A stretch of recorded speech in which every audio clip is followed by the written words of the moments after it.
se vocês concordarem comigo, ela pode jogar na Mega Sena, que a chance dela ganhar é muito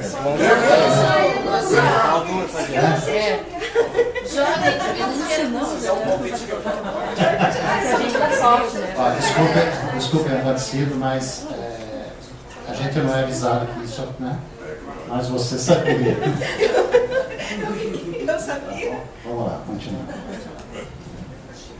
Vamos continuar, né? Acho que deu para todo mundo relaxar um pouquinho até. Estou falando que ela sabia. Eu não acreditei que estava acontecendo. Bom, aqui apresento, né, uma parte da revisão sistemática do modelo de vários desenvolvimentos de produto. Então, ela foi dividida em 3 partes: pré-desenvolvimento, desenvolvimento, implementação e pós-desenvolvimento. E isso, ela abrange todo o ciclo de vida de desenvolvimento de produto. Para obter o resultado, então ela foi classificada, analisada todos os modelos, né, e quais as atividades que eram efetuadas. E observamos aqui que os termos mais utilizados e tem uma abordagem semelhante estava no projeto conceitual e projeto detalhado, aparecendo aqui 14 vezes e 13 vezes. E as fases de pré-desenvolvimento e projeto informacional, ela tem uma abordagem específica para cada área ou tipo de produto. Uma das complexidades que encontramos aqui nesse estudo foi ter esse pessoal aqui de tecnologias sociais, como o caso de biopsicossocial, e também vários tipos de barreiras sociais. E também aqui as tecnologias utilizadas, as ferramentas para o desenvolvimento de produto. Então, ficou assim, como fazer para conciliar todas essas informações, onde foi constituído um elemento chamado moderador. Esse elemento moderador, ela tem uma função de trabalhar em todas as fases do desenvolvimento de produto.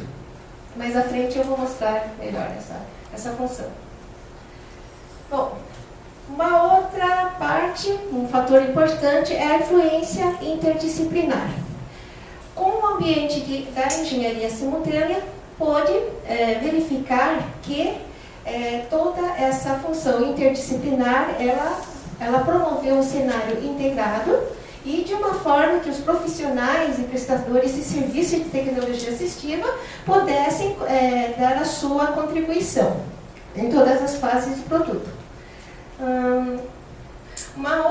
Outro fator, na parte de design da engenharia, observamos também os diferentes tipos de usuário de tecnologia assistiva. Ou seja, encontramos aqui o usuário final, também temos o usuário secundário, que são familiares acompanhantes, também nós temos o usuário mediador, que são profissionais que prestam serviço de tecnologia assistiva. E muitas vezes nós dependemos desses profissionais para poder utilizar o produto de tecnologia assistiva. Também temos o usuário que fazem a manutenção dos produtos de tecnologia para adaptar o produto ou fazer o ajuste. Aqui apresento o diagrama do modelo conceitual do projeto orientado para a tecnologia assistiva. Como observamos aqui, o moderador, ela abrange desde a parte do final de pré-desenvolvimento, toda a parte da fase de desenvolvimento e também uma parte do pós-desenvolvimento. Na parte de pré-desenvolvimento, então, são definidos os usuários, né? Quem são os usuários? Desde o usuário final, o usuário secundário, ou usuário indireto, né? Os técnicos de manutenção. Em seguida, é verificado a característica da atividade que vai ser utilizado o produto para efetuar a atividade. Então, é verificado o que é definido, o modo de realizar a atividade, quais são os métodos ou regras que estão envolvidos e também questão de acessibilidade do local, se esse produto para ser utilizado, se o local está adequado, né, para poder usar. A outra parte, que ela abrange toda o usuário e a característica de atividade, são o grupo de atividade. É necessário definir também a comunidade que está envolvida com esse produto e o usuário. E também em questão de contribuição ou atribuição de integração e inclusão social. Então, nessa parte de pré-desenvolvimento, é o planejamento do projeto, onde se tem a problematização, o escopo do produto, também é dado o estudo da demanda no mercado e também se verifica quais são os recursos, tanto financeiro ou local onde vai ser desenvolvido o projeto e também os recursos humanos. Na parte de projeto informacional, agora sim é investigado, né, cada item que for definido aqui na parte do planejamento. Também tem aqui a composição da equipe que vai desenvolver o produto junto. Essa equipe ela é multidisciplinar e pode trabalhar também como interdisciplinar. Juntamente na parte de projeto informacional, também começa um estudo de levantamento de uso de materiais alternativos, um estudo, uma análise complementar na parte de design social, que são as tecnologias das áreas humanas e da área de saúde, e também verificar como proceder conforme as leis de acessibilidade, os estatutos existentes, isso já estão consagrados, né, e utilizados em outros produtos. Bom,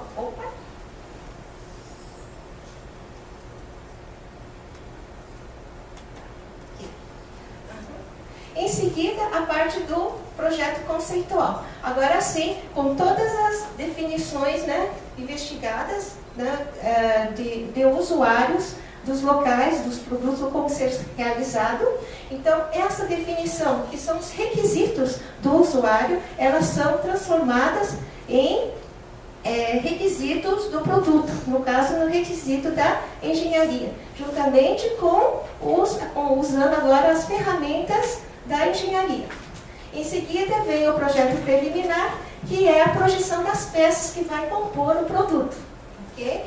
Então, nessa parte aqui, são definidas os materiais que vão ser utilizados, também vai ser integrado, né, como que quais são as documentações, né, que vão ser feitas, quais as técnicas que vão ser incluídas para chegar na composição do produto total. Bom, na parte do projeto agora detalhado. A parte do projeto detalhado, depois das peças prontas, é a hora de fazer a sua montagem. A montagem, toda a estrutura de constituir o produto por inteiro. Também é a parte de fazer o teste, né? O primeiro teste, tanto a avaliação técnica e também a correção do protótipo com a avaliação do usuário. E aqui, agora sim, a preparação da documentação em termos do produto inteiro. Em pós-desenvolvimento, então, acontece o acompanhamento do produto, como ela está atuando, e essa avaliação do produto junto com o usuário final e secundário são fatores que ela vai depois retroalimentar esse mesmo projeto para melhorar o modelo conceitual novamente. Bom, enfim, aqui no pós-desenvolvimento, depois do produto ser avaliado, vamos para o relatório técnico, também a prestação de conta dos recursos utilizados e, se for um produto de inovação, partir para o registro de patente ou de software.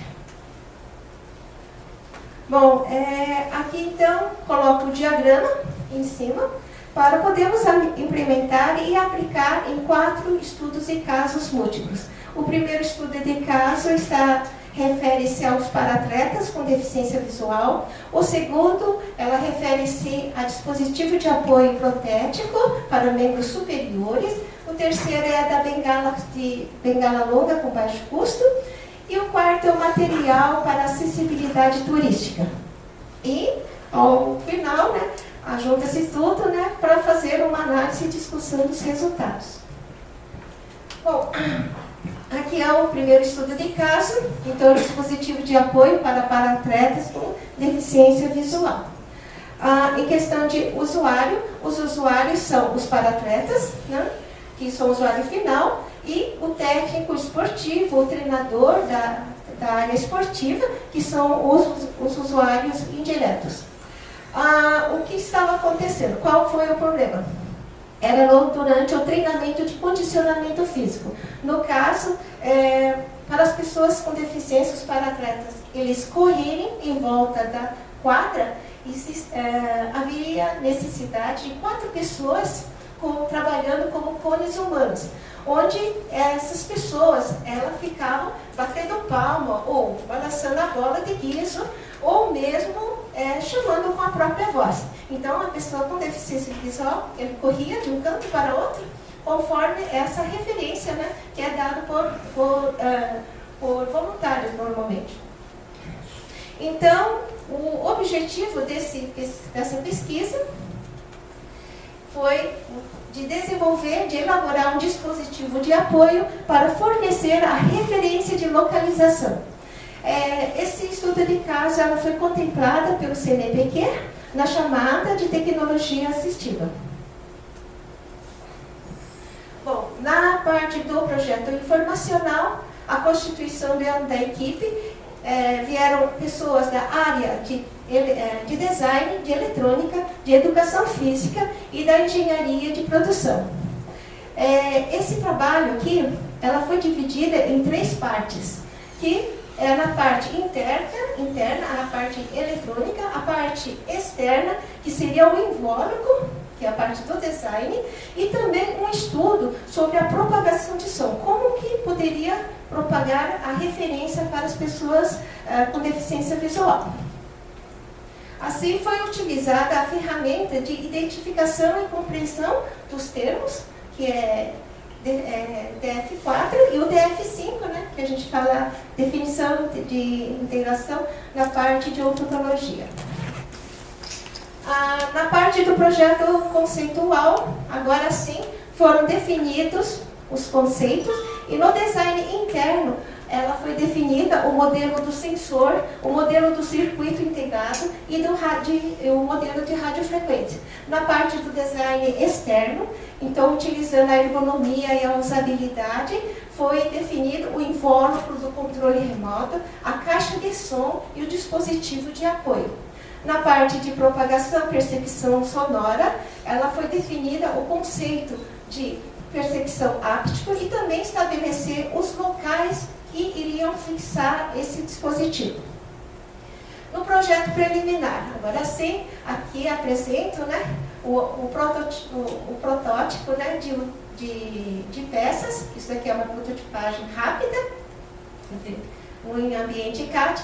Aqui é efetuadas as correções das peças, também define-se os materiais que vai compor a peça real, o protótipo real, e começa-se a fazer a preparação de documentação.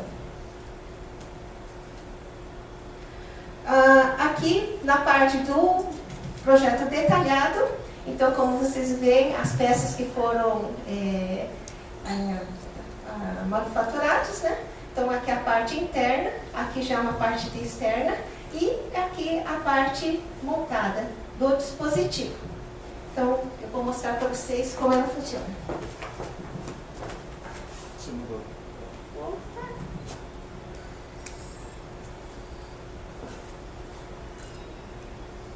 Não é alarme de incêndio, viu, gente? Meu.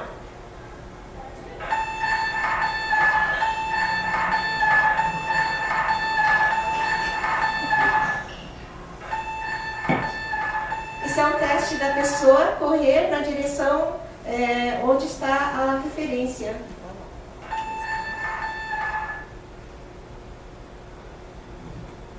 Faz uma audiodescrição das pessoas cegas. Eu vou fazer, espera um pouquinho, só um pouquinho. Pessoal, isso daqui é um teste depois de terminado o projeto, né, no pós-desenvolvimento, com o pessoal para atletas que participaram da última Paralimpíada. Então, eles fizeram o teste de correr da quadra de uma ponta a outra, se eles estavam correndo em linha reta, e a outra é localizar quais os dispositivos que estavam tocando. Tá? Esse, então, é um pequeno fragmento que eu estou passando aqui. Agora eu vou partir para o segundo. A partir de agora eu não vou mais passar por parte de processos, só apenas vou identificar a problematização e qual foi o objetivo e o resultado, porque o tempo aqui ficou muito curto para nós, né? Então, segundo o SUS, ele atende menos de 0,3% dos usuários com prótese. E desses 0,3%, 70% de próteses entregues, elas são abandonadas.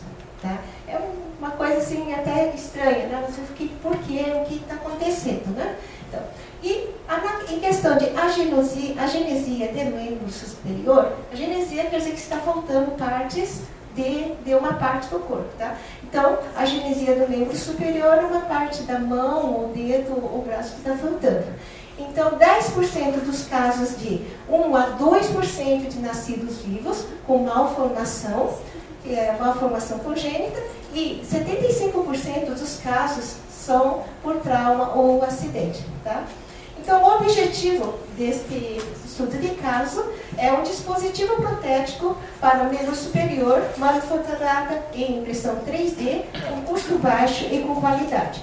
Para quê? Para estimular e fortalecer toda a estrutura do membro superior com agenesia, tá? E incentivar o uso da prótese, diminuindo casos de abandono.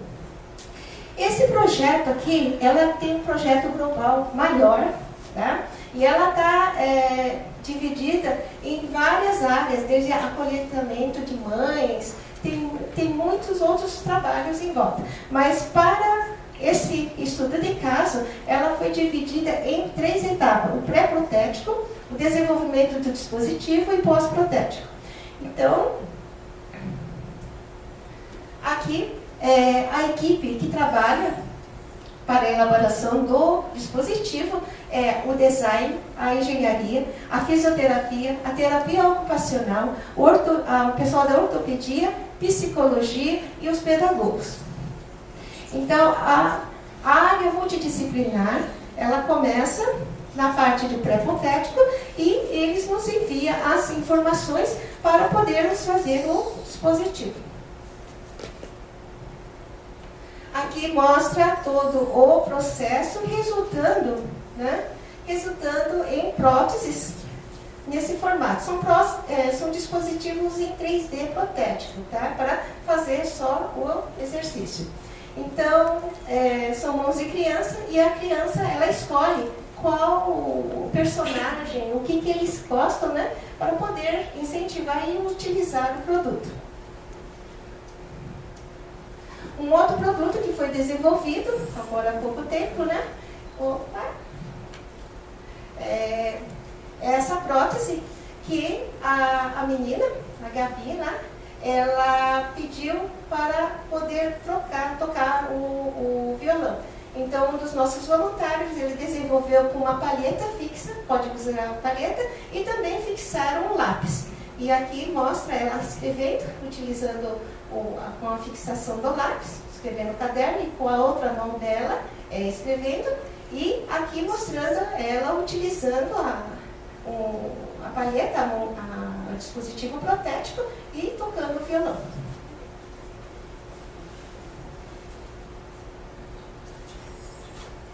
Após eles receberem todo esse dispositivo protético, né, eles vão para um trabalho com o pessoal novamente multidisciplinar para um programa de reabilitação.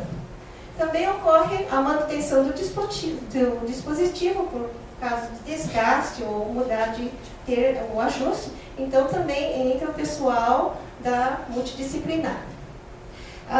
Como um exemplo de custo, que nós queremos um custo material mais barato, o custo de material sai em média R$200. Então, ela ficou muito bom auxiliando desde a criança, utilizando esse produto, ele fica preparado quando vier a época da prótese, ele está mais acostumado e também fortalecido a parte que ele não tem essa parte faltante. Bom, o terceiro estudo de caso. Esse daqui é um estudo de caso voltado para as pessoas com deficiência visual e ela é voltada para a mobilidade deles. Para a pessoa com deficiência visual poder ter a sua mobilidade, existem hoje 4 técnicas. São técnicas com o seu guia, ou se não, o autoajuda, dele conseguir locomover dentro da sua casa, locais que eles conhecem, também com o uso da bengala longa e também com técnicas de cão-guia.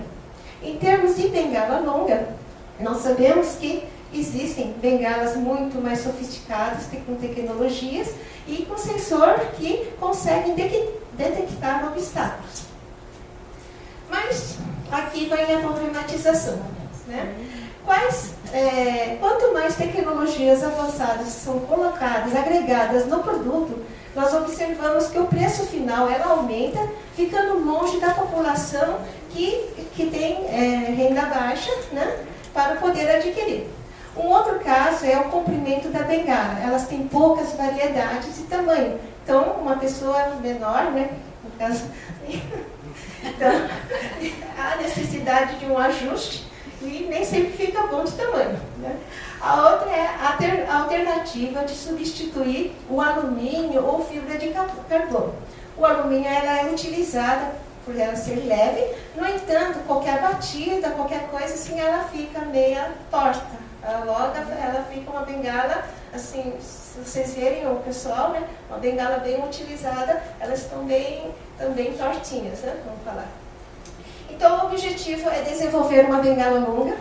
Já existe várias bengalas, e não com tecnologia, mas em busca de baixo custo, com funcionalidade semelhante ou superior, que já são encontradas no mercado, que tenha uma característica de produto sustentável, que apresente também um processo fácil de manufatura, de fácil de reproduzir e de manutenção. Bom, aqui tem o processo, foi utilizado o estudo do bambu, né? E aqui apresento a bengala feita de bambu, né? Que ela armada e aqui dobrada. Isso daqui é um protótipo, né? Então, no resultado, vamos observar que no total de material foi gasto R$ 17,60, tá? E a bengala mais em conta, mais barata que nós encontramos, que possa armar e desdobrar, ela está R$ 50. Então, conseguimos 64% mais barato. Se tirarmos o elemento mais caro que foi utilizado aqui, que é o gripe, para poder segurar melhor a bengala, né? Esse elemento custou R$ 10. Então, essa bengala poderá ficar menos de R$ 10, o custo final dela. Em termos de massa, a bengala final de bambu, ela saiu, o protótipo, mais leve do que a bengala do mercado. A do mercado tinha 213 gramas e o protótipo saiu por 175 gramas. Assim, o custo ficou menor, tem uma funcionalidade semelhante de ela conseguir dobrar, né? Ela é dobrável e também ela monta, assim, só de segurar que ela fica montada como as outras. Também na emissão do som, nas batidas, nós testamos ela batendo em vários locais para poder reconhecer que tipo de material que ela estava batendo, né? Ela ficou mais leve e resistente. O que é essa resistência? O alumínio, qualquer batida, ela amassava. E descobrimos que o nó entre o como do bambu, né? Entre o pomo do bambu, ela dava uma resistência maior. No começo eu achava que aquele nó estava atrapalhando na estética.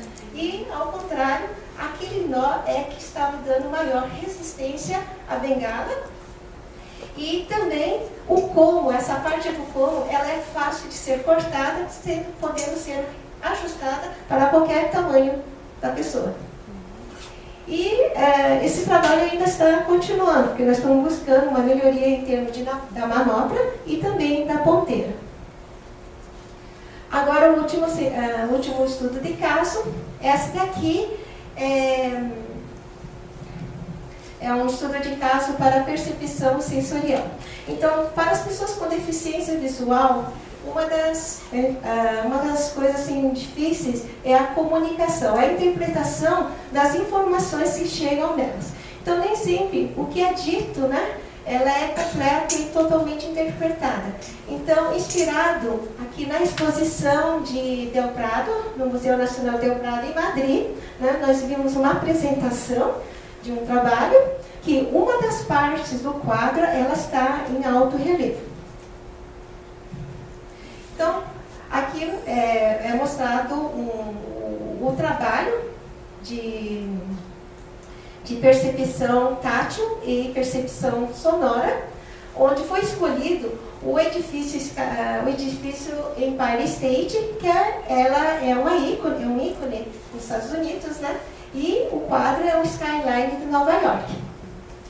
Assim, foi apresentado nesse quadro aqui a parte tátil com impressão 3D, também uma parte com braille para identificar o código QR. O código QR ela pode ser utilizado com o telefone celular, dando as informações em voz, o que contém nesse quadro. Bom, então, nesse estudo de caso foram utilizados a impressão 3D, o código QR e o braille, tá? São as 3 tecnologias para poder dar a percepção tátil e sonora. Esse trabalho ela pode ser utilizado em pontos turísticos urbanos e também para poder contemplar cenários visuais e expor materiais em formatos de imagem. Esse estudo de caso participaram alunos do ensino médio, né, no PIBIC Júnior, elas vieram do projeto de PIBIC Júnior, e também eles participaram do CEMIC, do Iniciação Científica 2015, e também dos Jovens Ideias e Categoria Juvenil. E os alunos eles foram contemplados em primeiro lugar. O protótipo final ele foi doado, né, para a Biblioteca Pública do Paraná e ela está exposta na Sala Braille. Enfim, a análise dos resultados, né, dos 4 estudos de caso. Se observarmos, o estudo de caso 1, 3 e 4, as 3 pertencem, tá, a tipo de deficiência, deficiência visual. No entanto, o requisito de produto, né, ela é conforme a especificidade do usuário para cada tipo de atividade. Então, não se deve, a especificidade do usuário não é porque a pessoa tem deficiência visual que existe aquela especificidade. Depende da atividade que ela vai fazer e o que ela vai realizar com aquele produto. No estudo de caso 2 e 3, são produtos personalizados, né? No caso é a prótese e a delegada. No entanto, ela pode ser ajustada em fases do processo diferente. No caso do dispositivo protótipo, há necessidade de fazer todo o ajuste personalizado antes de começar todo o processo de desenvolvimento do protótipo. Já na bengala, depois de pronto, no pós-desenvolvimento, pode ser ajustado ao usuário. Observamos também o serviço de TA, de tecnologia assistiva, que em todos os estudos desse caso